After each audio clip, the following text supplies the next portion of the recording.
মুসলমান ভাইরা আমার কথা খুব ভালো করে বুঝবেন। দিন যত গড়াচ্ছে নেতার আবির্ভাব আমার বাংলাদেশে বাড়ছে না কমছে? কথা বলেন। নেতার আবির্ভাব বাড়ছে কিন্তু মোহাব্বত ভালোবাসা নেতার ভিতরে নাই। কিন্তু যেটা আমি বুঝাইতে চাইছিলাম সেটা আমি আপনাদেরকে বুঝাইবো। নেতা তো আমার নবীও ছিলেন। নেতা তো আরো কত নেতা পলাইছে, এরকম স্বৈরাচারের মতো নেতা কিন্তু বাংলাদেশে একটাও নাই। কথা বলেন ঠিক কিনা? দেখেন আমার নবী কেমন নেতা ছিলেন। আমার নবী কিন্তু এমন নেতা ছিলেন যেই নবীর ব্যাপারে আল্লাহ পাক নিজেই বলেছেন আমার বন্ধুর কোনো দোষ নাই, আমার বন্ধু একদম নিষ্পাপ, আমার বন্ধু একদম খাঁটি মানুষ ছিলেন। এরে মুসলমান কথা ভালো করে মাথায় নেন।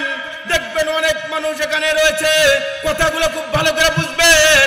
আমার নবী কেমন নেতা ছিল আজকে আপনাদের পরিচয় দেওয়া দরকার আছে না? কথা বলেন।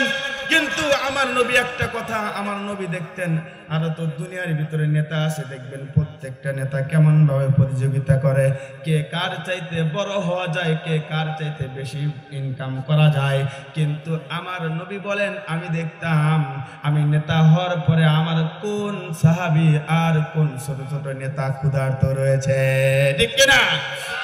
মুসলমান ভাইরা আমার কথা ভালো করে বুঝবেন। আল্লাহর নবী এইভাবেই খোঁজ খবর নিতেন। আল্লাহর নবী একজন তাহাজ্জুদের নামাজ পড়লেন। ফজরের নামাজ যখন তাহাজ্জুদের নামাজের আগে কিন্তু ফজরের নামাজ নয়, তাহাজ্জুদের নামাজ পড়ে আমার নবী একের পর এক দেখতে চাইলেন কে কি করতেছে, একটু দেখার জন্য বাইর হয়। আর আমাদের এই বাংলাদেশের যত নেতা আছে দেখবেন নামাজ তো পড়েই না, স্বৈরাচারের নেতার মতো। কথা বলেন ঠিক কি না? মুসলমান ভাইরা আমার নবী তাহাজ্জুদের নামাজ পড়েছেন। আমার নবী তাহাজ্জুদের নামাজ পড়ে দেখতেন কোন সাহাবী আমার কোন অনাহারে রয়েছে, এটাই তো নেতা। কথা বলেন ঠিক কি না? কিন্তু আর স্বৈরাচারের যত নেতা ছিল, পাতি নেতা, যত শাস্ত্র নেতা, প্রত্যেকটা নেতা কিন্তু বাইরের দেশে রাষ্ট্রপ্রধান বানাইছে। কথা বলেন ঠিক কি না? কিন্তু আমার নবী বলেন আমি 1 টাকাও আমি ইনকাম করি নাই। আমার নবী এমন নেতা ছিলেন। কথা বলেন ঠিক কি না? মুসলমান ভাইরা আমার কথা ভালো করে বুঝবেন। আল্লাহর নবী একদিন দেখলেন দেখি আমার কোন সাহাবী কি করতেছেন। আল্লাহর নবী গেলেন ওমরে ফারুকের বাড়িতে। একবার আবু বকরের বাড়িতে যায়, একবার ওমরে ফারুকের বাড়িতে যায়। আমার নবী আবু বকরের বাড়িতে দেখলেন কোরআনের তেলাওয়াত। আমার নবী দেখলেন আবু বকর কোরআনের তেলাওয়াত করতেছে, তাহাজ্জুদের নামাজে দাঁড়ায় আল্লাহু আকবার বলে বলেন। মুসলমান ভাইরা আমার কথা ভালো করে বুঝবেন। নেতা দেখেন আল্লাহর নবী দেখলেন ওমরে ফারুক নয় আবু বকর নামাজে দাঁড়িয়ে আছেন, নামাজের মুসল্লায় দাঁড়িয়ে আল্লাহর সাথে কথোপকথন বলতেছে। আমার নবী গর্ব করে বললেন আল্লাহ আমি আজকে স্বার্থ, কারণ আমি যে লিডার, আমার যে সমস্ত নেতা কর্মী আছে সবাই নামাজওয়ালা হইতেছে। আল্লাহু আকবার ধরে বলেন। মুসলমান ভাইরা আমার কথা ভালো করে বুঝবেন। আল্লাহর নবী তখনও কিন্তু আবু বকরকে ডাক দেয় নাই। আল্লাহর নবী ওখান থেকে চলে আসলেন। আসার পর ওমরে ফারুককে আমার নবী দেখলেন তাহাজ্জুদের নামাজে দাঁড়িয়ে আছে। আল্লাহর নবী বললেন বাবা আমার কর্মীগুলা কত ভালো। আল্লাহর নবী তখন ওমরে ফারুককে দেখলেন তাহাজ্জুদের নামাজের ভিতরে নামাজ আদায় করতেছে, কিন্তু কোরআনের তেলাওয়াত একটু জোরে জোরে তেলাওয়াত করতেছে। আল্লাহু আকবার জোরে বলেন। মুসলমান ভাইরা আমার কথা ভালো করে বুঝবেন। আল্লাহর নবী ওমরে ফারুককেও ডাক দেন নাই, আবু বকরকেও ডাক দেন নাই। আল্লাহর নবী বললেন এ ওমরে ফারুক, আবু বকর তোমরা তো মসজিদে নববীতে নামাজ পড়ার জন্য এসেছো, ফজরের নামাজ পড়, আমার সাথে একটু তোমরা দেখা করবা। ওমরে ফারুকের চিন্তা বেড়ে গিয়েছে, আবু বকরের টেনশন বেড়ে গিয়েছে, না জানি কি দোষ করলাম আল্লাহর নবী আমাদেরকে কাঠগড়ায় দাঁড়াইলেন। মুসলমান ভাইরা আমার কথা ভালো করে বুঝবেন, যেটা বুঝাইতে যাচ্ছি। আল্লাহর নবী বললেন ওমরে ফারুক ফজরের নামাজের আজান আগে, তাহাজ্জুদের নামাজের আগে আমি তোমাদের বাসায় গিয়েছিলাম। আল্লাহু আকবার করে বলেন। প্রত্যেকটা সাহাবী ওমরে ফারুক আবু বকর টেনশনে চিন্তায় পড়ে গেলেন, না জানি আমরা কোন অবস্থায় রয়েছি, আজকে আমাদের নেতা আমাদের এই জিনিসটা দেখে গিয়েছে। আল্লাহর নবী বললেন ওমরে ফারুক হে আবু বকর শোনো, আমি তোমাদের বাসায় গিয়েছিলাম, তোমাদের দুইজনকেই নামাজে পেয়েছি। আল্লাহু আকবার জোরে বলেন। আর একবার জোরে বলেন না আল্লাহু আকবার। মুসলমান ভাইরা আমার কথা ভালো করে বুঝবেন। আবু বকরকে বললেন আবু বকর কোরআন তেলাওয়াত করতেছো তাহাজ্জুদের নামাজে এত ধীরে ধীরে কেন কোরআন তেলাওয়াত করলা? আমরা তো মানুষ এমন 10 তলা বিল্ডিং বানাইছি, 20 তলা বিল্ডিং বানানোর ধান্দা করি, 50 তলা বানাইছি, 100 তলা বানানোর ধান্দা করি। আর সাহাবীদের ধান্দা দেখেন কে কার চাইতে বেশি আমল করতে পারে। আল্লাহু আকবার জোরে বলেন। মুসলমান ভাইরা আমার, ওমরে ফারুককে আল্লাহর নবী জিজ্ঞাসা করতে পারেন তার আগেই আবু বকর বলতেছে আসমা তুমান্না যাইতু, আসমা তুমান্না যাইতু। আল্লাহর নবী আপনি আমাকে জিজ্ঞাসা করেছেন তুমি তাহাজ্জুদের নামাজে কোরআন কেন ধীরে ধীরে তেলাওয়াত করলা? আল্লাহর নবী আমি কোন মানুষকে দেখানোর জন্য ইবাদত করি না, কোন মানুষকে শোনানোর জন্য আমি ইবাদত করি না। আমি ওই আল্লাহর ইবাদত করি যে আল্লাহ খেতার নিচেও যদি গুনাহ করি তারপরও দেখতে পারেন। পৃথিবীর ভিতরে যত গুনাহ হয় ওই আল্লাহ দেখতে পারেন। আমি যদি ধীরে ধীরেও কোরআন তেলাওয়াত করি আমার আল্লাহকে আমি রাজি খুশি করানোর জন্য তেলাওয়াত করেছি। আল্লাহু আকবার করে বলেন। মুসলমান ভাইরা আমার কথা ভালো করে বুঝবেন। ওমরে ফারুককে জিজ্ঞাসা করলেন হে ওমরে ফারুক তুমি যে তাহাজ্জুদের নামাজ পড়লা কোরআন কেন এত জোরে জোরে তেলাওয়াত করলা? ওমরে ফারুক বলতেছে আল্লাহর নবী আপনিই তো বলে দিয়েছেন, আপনি তো বলে দিয়েছেন যে কোরআন যদি ধীরে ধীরে না জোরে জোরে তেলাওয়াত করো। ওমরে ফারুক বললেন আল্লাহর নবী দেখেন আবু বকর একটা কথা বলেছে, ওমরে ফারুক দুইটা কথা বলেছে। কয়টা কথা বলেছে বলেন? মুসলমান ভাইরা আমার কথা ভালো করে বুঝবেন। ওমরে ফারুককে যখন জিজ্ঞাসা করেছে তুমি কেন নামাজের ভিতরে জোরে জোরে কোরআন তেলাওয়াত করলা, এক পর্যায়ে ওমরে ফারুক বলতেছে আল্লাহর নবী আমি এই জন্যই জোরে জোরে তেলাওয়াত করেছি, আপনি নিজেই বলে দিয়েছেন যত দূর পর্যন্ত কোরআনের তেলাওয়াত যায় তত দূর পর্যন্ত শয়তান আর থাকতে পারে না। মুসলমান ভাইরা আমার কথা ভালো করে বুঝবেন।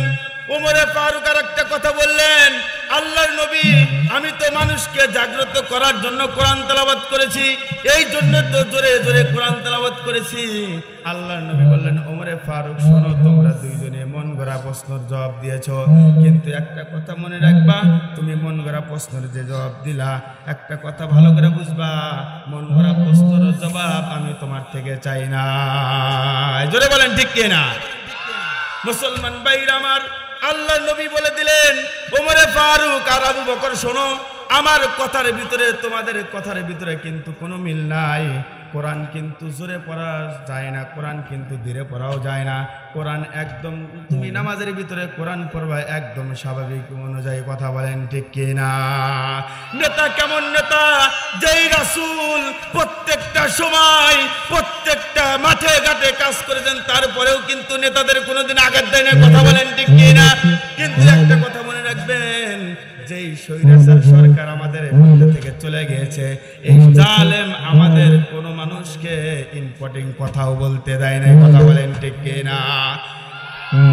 আজকে তো আমরা বলতে চাই অনেক সময় অনেকে বলে আপা আসতেছে, এই যে কালকে একটা জিনিস দেখলাম সমন্বয়রা এরকম ফোনে বলতেছে আপা আমি সারলাম বলতেছে আপনি চলে আসেন, শর্ট করে চলে আসেন, আমরা বর্ডারের কাছাকাছি। আপনারা তো দেখছেন দেখেন নাই?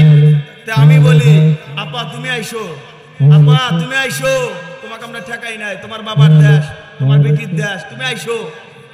ওই যে একটা কথা আছে না আপা আইবা গো সেই দিন আইসা তুমি ক্ষমতা পাইবা না, ঠিক না?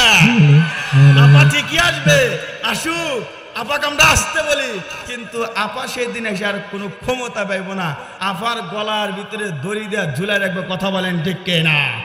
অনেক জ্বালাইছো, অনেক কষ্ট দিয়েছো প্রত্যেকটা শিবিরের নেতাদেরকে, তোমরা যেইভাবে আঘাত করেছো মনে রাখবা আমরা রয়েছি, আমরা থাকবো, ইসলাম থাকবে, আছে, কোনোদিনও তোমরা শেষ করতে পারবে না। কথা বলেন ঠিক কে না? বাংলাদেশের আইন থাকবে, তোমার মতো স্বৈরাচার খুনি হাসিনা ঢুকতে পারবে না, ঢুকতে পারবে না। কথা বলেন ঠিক না?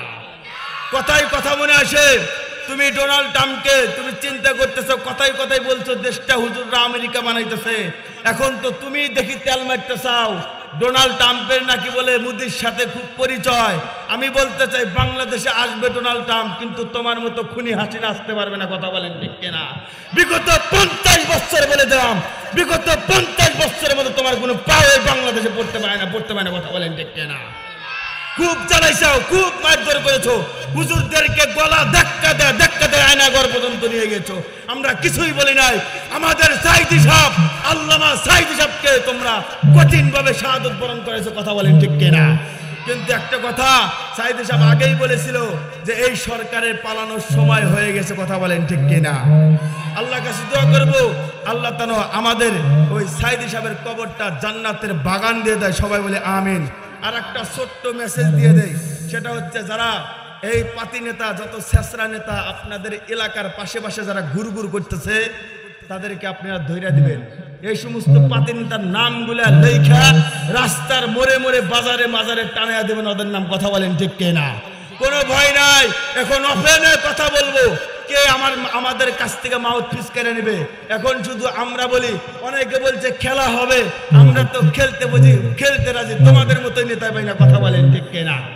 যতটুকু কথা বললাম, সর্বশেষ একটা মেসেজ দেই, সেটা হচ্ছে মনে রাখবেন রংপুরের আবু সাইদ দেশের জন্য জীবন দিয়েছে, ওনার শহীদ বলে শহীদ হয় নাই। আর খুনি হাসিনার আজকে 10 তারিখ ছিল, ওই নূর নাকি কি নূর, তোর যদি কর্মীর যদি শহীদ হয়, আমাদের আবু সাইদ ভাই তো ডবল শহীদ, কথা বলেন ঠিক কিনা? কোথায় গেল 10 তারিখে তোমরা না বলে পুরা বাংলাদেশ ঘিরে নিয়েছো? একমাত্র ছাত্রদের কাছে, ছাত্র শিবির তো নামেই নাই, তার আগে তোমাদের খেলা পাওয়া যায় না, কথা বলেন ঠিক কিনা? ছাত্র শিবির যদি লাগে তোমাদের পিছে, তোমাদের ঐতিহ্য বাংলাদেশে থাকতে পারে না, কথা বলেন ঠিক কিনা? আজকে আরেকটা শেষ কথা বলে যাই, আমি ছাত্র শিবিরকে আমি ভালোবাসি, জীবন থেকে ভালোবাসি, মন থেকে ভালোবাসি। কারণ এই মানুষগুলার আমার একটা জিনিস ভালো লাগে, ওরা 5 ওয়াক্ত নামাজ পড়ে, ইবাদত করে আল্লাহ। আর যে আল্লাহর ইবাদত করে ও কোনোদিন মানুষের কাছে মাথা নত করতে পারে না। সেই জন্য স্বৈরাচার হাসিনা কি বলছে? ধর শিবির ধরে জব করে, কথা বলে নাই? আমরা বলি কোথায় আওয়ামী লীগ, কোথায়, কথা বলেন ঠিক কিনা? আজকে আমাদের ওদের ময়দানে বাধা দাও মিয়া। তুমি কয় টাকার মাস্তান হয়েছো? তুমি ভারত গিয়েছিলে, তারপরেও তোমার স্থান হয় নাই। বাংলার জমিনে তোমার কোন স্থান হবে না, কথা বলেন ঠিক কিনা? তো যাই হোক, আমরা আর একটা মেসেজ দিতে চাই, বাংলার জমিনে প্রত্যেকটা হুজুর উন্মুক্ত কথা বলবে। কে কোথায় থেকে আসলো, কে চট করে ঢুকে বললো, কে বাবাকে নিয়ে ঢুকে বললো, কে মাকে নিয়ে ঢুকে বললো আপা তুমি চলে এসো। আমরা বলতে চাই আপা আপনি আসার আগ মুহূর্তে একটা মেসেজ দিবেন যে বর্ডার পাস হয়ে চলে আসতেছি, দেখবেন আপনার সাদ্দাম আছে নাকি কি আছে, এই সমস্ত স্বৈরাচার সুদ্ধা আপনাকে আমরা কতল করে দেব, কথা বলেন ঠিক কিনা? এই বাংলার জমিন থেকে একটাই আওয়াজ হবে, সেটা হচ্ছে ইসলাম আছে, ইসলাম থাকবে, তোমরা থাকতে পারবে না, কথা বলেন ঠিক কিনা? বিগত 12 বছর নয়, বিগত 16 বছর তোরা বলেছ যে কোরআনের কোনো তাফসীর করতে দেব না, কোরআনের কোনো কথা বলতে দেব না, আমরা কোরআনের কথা বলবো, তোরাই কথা বলতে পারবি না, কথা বলতে পারবি, কথা বলেন ঠিক কিনা? নারায়ে তাকবীর, নারায়ে তাকবীর। আল কোরআনের আলো, আল কোরআনের আলো প্রত্যেকটা ঘরে ঘরে জ্বলবে, কিন্তু আওয়ামী লীগদের ঘরে জ্বলবে না, কথা কয় না? কাদের ঘরে জ্বলবে না? খালি আওয়ামী লীগদের ঘরে জ্বলবে না, আমাদের প্রত্যেকটা মানুষের ঘরে ঘরে জ্বলবে, ওদের ঘরে জ্বলবে না। যেই যতটুকু বয়ান করলাম, আল্লাহ পাক যেন আমাদের ইখলাসের সহিত কথাগুলো বলার তৌফিক দান করুন।